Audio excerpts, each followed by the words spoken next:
How to move spam emails to inbox in Yahoo. Hello guys, this is Atticus and welcome back to another tutorial video.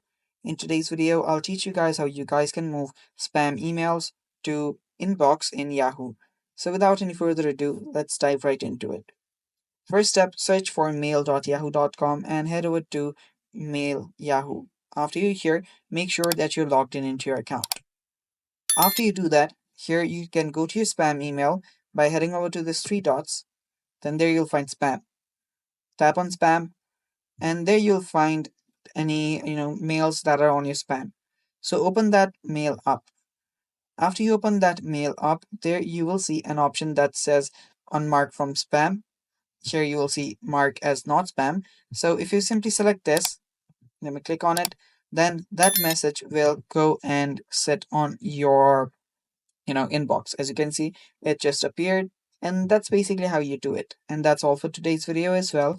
Thanks for watching. Stay tuned for more upcoming tutorial videos, and bye bye. Take care.